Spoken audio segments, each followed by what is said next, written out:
साथियों, आपने पाकिस्तान में मौजूद टेरर इंफ्रास्ट्रक्चर के खिलाफ प्रभावी कार्रवाई की है, मगर पाकिस्तान फिर से इस कोशिश में लग गया है कि ध्वस्त हुए आतंकी ढांचे को फिर से खड़ा किया जाए। वहां की सरकार पाकिस्तानी आम नागरिकों से लिया गया टैक्स जैशे मोहम्मद जैसे आतंकवादी संगठन के आका मसूद अजहर को करीब 14 करोड़ रुपए देने में खर्च करेगी, जबकि वह यूनाइटेड नेशंस डेजिग्नेटेड टेररिस्ट घोषित हो चुका है। इतना ही नहीं, लश्कर-ए-तोयबा और जैशे मोहम्मद के मुरूद के और बहावलपुर स्थित टेरर इंफ्रास्ट्रक्चर को फिर से खड़ा करने के लिए पाकिस्तान सरकार ने आर्थिक सहायता देने की घोषणा की है, लेकिन निश्चित रूप से इंटरनेशनल मॉनेटरी फंड से आने वाले $1 बिलियन के बड़े हिस्से को टेरर इंफ्रास्ट्रक्चर को फंड करने में इस्तेमाल होगा, ऐसा मेरा मानना है। क्या यह इंटरनेशनल मॉनेटरी फंड IMF द्वारा, जो कि एक इंटरनेशनल ऑर्गेनाइजेशन है, उसके द्वारा इनडायरेक्ट फंडिंग इसे नहीं माना जाएगा? मैं दुनिया के लोगों के सामने यह सवाल रखना चाहता हूं। इसलिए मैं मानता हूं कि आज के समय में पाकिस्तान को किसी भी तरह की आर्थिक सहायता टेरर फंडिंग से कम नहीं है। भारत यही चाहेगा कि IMF पाकिस्तान को अपनी $1 बिलियन की असिस्टेंस पर वह पुनर्विचार करे और आगे भी किसी भी तरह की सहायता देने से IMF परहेज करे।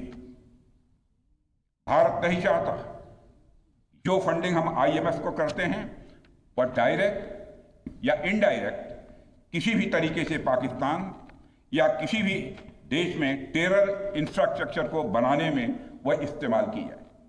हम नहीं चाहते। साथियों, अब यह स्पष्ट हो गया है कि पाकिस्तान में आतंकवाद और वहां की सरकार का चोली दामन का संबंध है। स्टेट और नॉन स्टेट एक्टर के बीच का नकाब अब पूरी तरह से उतर चुका है।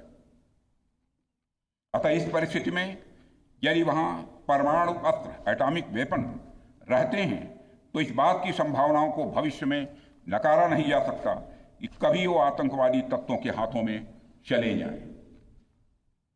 ये सिर्फ भारत के लिए नहीं बल्कि पूरी दुनिया के लिए और पाकिस्तान की आम जनता के लिए भी एक गंभीर खतरे की बात होगी। सारे विश्व और खासकर पाकिस्तान की आवाम को यह समझना होगा कि वो कितने बड़े खतरे के मुकाम पर बैठे हैं। वो एक ऐसे बारूद की ढेर पर बैठे हैं जिसके चारों तरफ माचिसों आपस में लड़ते हुए लोग हैं। इस हालात के लिए पाकिस्तान की फौज को संदेश देना चाहूंगा, कागज का है लिबास, कागज का है लिबास, चिरागों का शहर है, चलना संभल संभल के क्योंकि तुम नशे में हो।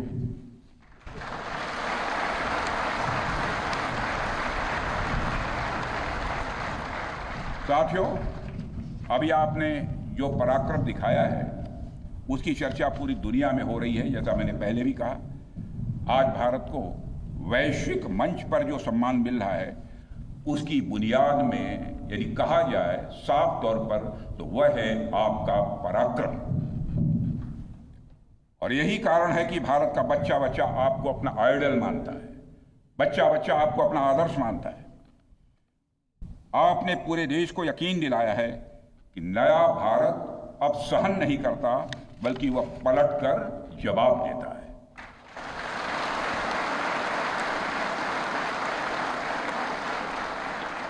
मैं चाहे जितना कुछ भी बोलूं, लेकिन मेरे शब्द आपके कार्य को मापने में असमर्थ होंगे। मैं कृतज्ञ राष्ट्र की ओर से आप सबके प्रति पुनः आभार व्यक्त करता हूं। साथियों, अब आतंकवाद के विरुद्ध लड़ाई केवल सुरक्षा का विषय नहीं बल्कि नेशनल डिफेंस डॉक्ट्रिन का यह हिस्सा बन चुकी है। हम आपके साथ मिलकर इस प्रॉक्सी और हाइब्रिड वॉरफेयर को जड़ से समाप्त करेंगे। रक्षा मंत्री होने के नाते यह संकल्प मैं दोहराना चाहता हूं। अब हमारा भारत पहले का भारत नहीं है। प्रधानमंत्री के नेतृत्व का यह नया भारत का जन्म हो चुका है। मेरे बहनों भाइयों, हम हमारे आराध्य श्री राम के उस मार्ग का अनुसरण करते हुए आगे बढ़ रहे हैं जिसमें वह आसुरी शक्तियों के विनाश का प्रण लेते हैं। निश्चरहीन करौं में भुज उठाई पण कीन, अर्थात जिस प्रकार भगवान राम ने अपनी भुजाओं को उठाकर धरती को राक्षस विहीन करने का प्रण लिया था, ठीक उसी प्रकार श्री राम के आदर्शों का पालन करते हुए हमने भी आतंकवाद को जड़ से समाप्त करने का संकल्प लिया है।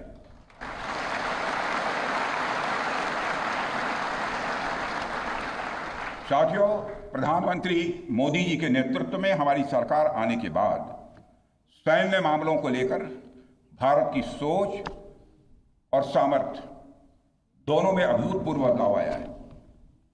हम भगवान राम के उस सिद्धांत का पालन करते हैं, सठ संग विनय, कुटिल संग प्रीति, सहज कृपण संग सुंदर नीति, अर्थात दुष्ट के साथ विनम्रता, कुटिल के साथ सदाशयता और कंजूस के साथ उदारता का आचरण कभी भी नहीं करना चाहिए। मैं आप लोगों को भी बता रहा हूं, बल्कि सठे साठ्यम समाचरित या टिट फॉर टैट।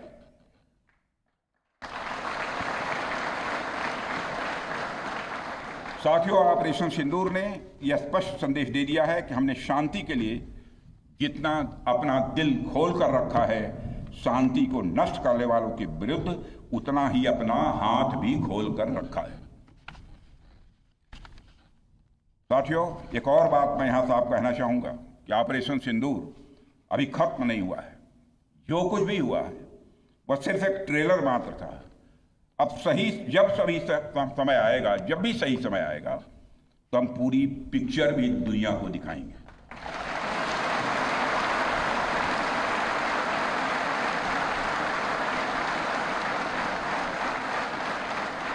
साथियों, आप सब तो जानते ही होंगे कि भारत में जब भी कोई उपद्रवी तत्व होता है जिसको लेकर यह आशंका रहती है कि यह भविष्य में कुछ उपद्रव कर सकता है, तो उसको मजिस्ट्रेट एवं पुलिस द्वारा गुड बिहेवियर के प्रोबेशन पर रखा जाता है। कोई गड़बड़ करता है तो उसको कुछ समय के लिए मजिस्ट्रेट गुड बिहेवियर के प्रोबेशन पर रखते हैं। अगर वह व्यक्ति प्रोबेशन के दौरान कोई भी शरारत करता है तो उसे उचित दंड भी दिया जाता है। ठीक उसी तरह वर्तमान सीज फायर में हमने पाकिस्तान को बिहेवियर के आधार पर अभी प्रोबेशन पर रखा हुआ है। यदि उसका बिहेवियर सुधरता है तब तो ठीक, और यदि बिहेवियर में फिर से गड़बड़ी आती है तो उसको कड़े से कड़ा दंड दिया जाएगा।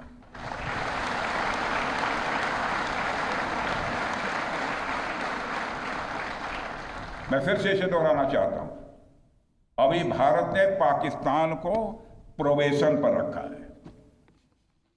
वैसे भी माननीय प्रधानमंत्री ने हाल ही में एक बात बहुत साफ कही है कि आतंक प्रहार अब न्यू नॉर्मल है। यह न्यू इंडिया का न्यू नॉर्मल है। अब हमने साफ कर दिया है कि हमारी संप्रभुता को यदि कोई नुकसान पहुंचाएगा तो अब प्रहार भी झेलेगा। आतंकवाद का हम लाउडर और स्ट्रांगर जवाब देने के लिए तैयार हैं।